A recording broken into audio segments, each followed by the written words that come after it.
Hello friends, welcome back to my channel. आज हम बात करने जा रहे हैं, आपके एक और न्यू नोटिस आया फार्मेसी काउंसिल ऑफ इंडिया की साइड से। ये जो नोटिस है ये आपका रहने वाला है डी फार्मा वाले बच्चों के लिए। तो जो आपका एग्जिट एग्ज़ाम होना था उसके रिगार्डिंग ये नोटिस रहने वाला है, तो इसके बारे में कंप्लीट बात करेंगे कि क्या नोटिस आया है आपका। ठीक है, तो ये जो नोटिस आपका है 31 दिसंबर को, कल का ही ये नोटिस है। फार्मेसी काउंसिल ऑफ इंडिया की साइड से नोटिस आया हुआ है।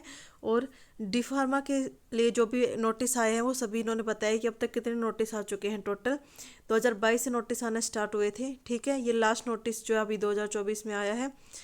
और उस ये जो नोटिस आपका सभी डी फार्मा कोर्स वाले बच्चों के लिए है, सभी फार्मेसी इंस्टीट्यूट के लिए है ये। तो इसमें इन्होंने बताया है कि जो आपका एग्जिट एग्ज़ाम होने वाला था वो अभी होगा। ये नहीं है कि वो कैंसिल हो जाएगा, वो एग्ज़ाम जो आपका कैंसिल नहीं होगा। लेकिन इन्होंने ये कहा है कि ये जो एग्ज़ाम है ये अभी कब होगा ये इन्होंने बताया नहीं है। ठीक है, बस इन्होंने ये बता दिया है कि जो आपके एग्ज़ाम 3 पेपर होने थे ना आपके पहले, उनको अवॉइड कर दिया गया है। ठीक है, अब सिर्फ एक ही एग्ज़ाम होगा। ये पढ़ सकते हैं जैसे कि आपका ये जो मीटिंग हुई थी आपकी 24 तारीख को, 24 दिसंबर को मीटिंग हुई थी आपकी पीसीए की। तो उसमें डिसाइड किया गया है कि PCA vide various communication to wrote ministry for approval of the proposed amendment in regulation of 6 of diploma in pharmacy exit examination regulation 2022 as required pharmacy act 1948 for the publication of the gazette of india, so that one paper can be deducted instead of 3 paper to avoid financial burden on the student. The approved ministry is just awaited. इसमें कहा गया है कि इन्होंने जो meeting की थी D pharma exit exam के रिगार्डिंग, तो उसमें कहा जो आपके पहले 3 पेपर करवाने थे लेकिन अब उनको अवॉइड कर दिया गया है, बच्चों पे ज़्यादा बर्डन ना पड़े, इसलिए अब सिर्फ एक ही पेपर होगा। ठीक है, लेकिन इसका ना अभी अप्रूवल आना बाकी है। फाइनल अप्रूवल नहीं आया उन्हें मिनिस्ट्री की साइड से, ये सिर्फ पीसीआई के अप्रूव आया है। तो अभी सिर्फ पीसीआई की साइड से बताया गया है कि अभी तक इन्होंने कहा है कि सिर्फ एक ही एग्ज़ाम होगा अब।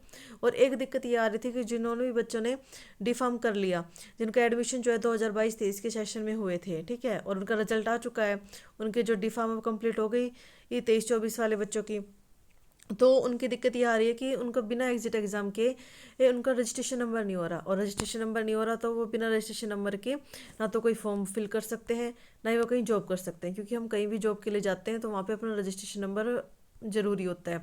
ठीक है, अगर रजिस्ट्रेशन नंबर नहीं है तो आपको जॉब भी नहीं मिलती। तो उसके रिगार्डिंग भी इन्होंने बताया कि the council of constituency receiving the number of request from the diploma in pharmacy student who are admitted in the diploma in pharmacy in 2022 and 2023 academic session and the complete their course 2023 and 2024 academic session।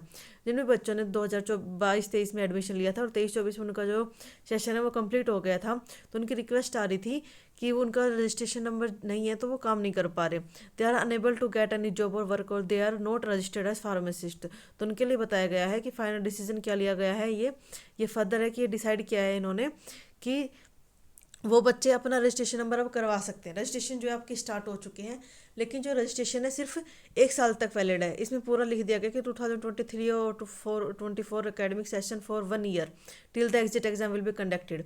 ये सिर्फ जब तक है, अगर आपका exit exam 3 महीने बाद 6 महीने बाद जब भी होगा तब तक के लिए रजिस्ट्रेशन नंबर है। ठीक है, और अगर आपका 1 साल बाद भी हुआ तो आपका 1 साल तक ये रजिस्ट्रेशन नंबर रहने वाला है। तो 1 साल तक आप इस रजिस्ट्रेशन नंबर को यूज़ कर सकते हैं और आप जॉब कर सकते हैं। तो आप अब रजिस्ट्रेशन नंबर के लिए अप्लाई कर सकते हैं अपने अपने स्टेट में, बट ये जो नंबर आपका सिर्फ 1 साल के लिए रहेगा। और अगर आप एग्जिट एग्ज़ाम में उस टाइम पास नहीं हुए तो वो जो रजिस्ट्रेशन नंबर है वो आपका कैंसिल कर दिया जाएगा। ठीक है, तो एग्जिट एग्ज़ाम तो होगा, लेकिन अब कब होगा ये अभी नहीं बताया है। तो उसके रिगार्डिंग उन्होंने बता दिया है कि एग्जिट एग्ज़ाम होगा, लेकिन अभी कब होगा ये नहीं बताया है। तो तब तक के लिए आपको रजिस्ट्रेशन नंबर मिलेगा, लेकिन परमानेंट नहीं मिलेगा, सिर्फ 1 साल के लिए मिलेगा, या फिर तब तक मिलेगा जब तक आपका एग्जिट एग्ज़ाम नहीं हो जाएगा। ठीक है, लेकिन जो वैलिड है वो 1 साल तक रहेगा, और जैसे आपका एग्जिट एग्ज़ाम हो जाएगा वो इनवैलिड हो जाएगा। ठीक है, और अगर आपने एग्जिट एग्ज़ाम क्लियर नहीं किया तो आपको रजिस्ट्रेशन नंबर नहीं मिलेगा, वो कैंसिल कर दिया जाएगा। इसके लिए आपको एक अलग से फॉर्म भी भरवाया जाएगा। ठीक है, और to take the affidavit from the student a copy of affidavit proforma is included. ठीक है, आपको एक एफिडेविट भरना होगा कि उसमें आपके लिए साफ क्लियर है उसमें से कि ये जो रजिस्ट्रेशन नंबर है सिर्फ 1 साल के लिए वैलिड। अगर आपका एग्जिट एग्ज़ाम क्लियर नहीं हुआ तो कैंसिल हो जाएगा। ये है आपका एफिडेविट। ठीक है, to register name of state pharmacy council. ठीक है, यहाँ पे स्टूडेंट का नाम, इंस्टीट्यूट नेम, इंस्टीट्यूट का नेम, यहाँ पे एज, एड्रेस, ये सब कुछ आपको फिल करना है इस पे ही। ठीक है, और फिर ये आपको पूरा भर के देना है। I affirm that I am admitted to name of the institute for the diploma in pharmacy DPharm course 2022 और 2023 में academic session successfully completed the course in the 2023 and 4 academic session. I acknowledge that the exit exam has not yet conducted and I have not appeared for the same. Therefore, I requested that the registration certificate be issued, which shall remain valid for period of 1 year और until the exit exam is conducted and completed whichever is honor। ठीक है, इसमें आपने साफ होगा कि आप ये जो रजिस्ट्रेशन नंबर है सिर्फ 1 साल के लिए ले रहे हैं और तब तक जब तक आपका एग्जिट एग्जाम जो कंडक्ट नहीं हो जाता। ठीक है, तब तक के लिए आपका एग्जिट एग्जाम नहीं हो जाता, तब तक के लिए आपको रजिस्ट्रेशन नंबर इशू कर दिया जाए। ठीक है, I undertake that the registration certificate shall not be renewed unless I have successfully cleared the exit exam. The name of the state pharmacy council will only issue renewal certificate upon submissions of the proof of the passing the exit examination. ठीक है, जब आप proof दे देंगे कि आपने exit exam clear कर दिया तो आपका जो परमानेंट जो रजिस्ट्रेशन नंबर वो आपको मिल जाएगा। I further affirm that should I fail to clear the examinations within the validity period of the registration certificate, I shall not be eligible for any further renewal or continuation of the any my registration unless I submit proof of the clearing the exit examination। और अगर आपने exit exam clear नहीं किया तो आपको जो registration number है वो वैलिड नहीं रहेगा, आपको फिर से एग्जिट एग्ज़ाम देना होगा। तो एग्जिट एग्ज़ाम तो आपका होगा, ठीक है, लेकिन अभी डेट नहीं आई है क्योंकि पीसीए की साइड से तो नोटिस आ चुका है, लेकिन अभी ये आगे जब उन्होंने अप्रूवल के लिए भेजा है मिनिस्ट्री की साइड से अभी कोई भी ये नोटिस नहीं आया है कि एग्जिट एग्ज़ाम कब करवाना चाहिए। और ये जो एग्जिट एग्ज़ाम है यह आपका 2022-23 वाले बच्चों के लिए होने वाला है, जिनकी भी जो 23-24 में जिनका भी एग्ज़ाम जो है वो क्लियर हुआ है डी फार्मा का, उनके लिए एग्जिट एग्ज़ाम रहने वाला है।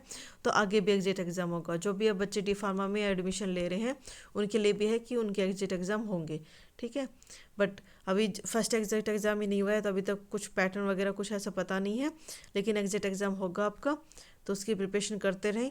और आप अभी अपने रजिस्ट्रेशन के लिए अप्लाई कर सकते हैं क्योंकि आपको रजिस्ट्रेशन नंबर मिल जाएगा और ये जो PDF आपको हमारे टेलीग्राम चैनल पे मिल जाएगी, आप वहाँ से डाउनलोड करके भी इसको देख सकते हैं।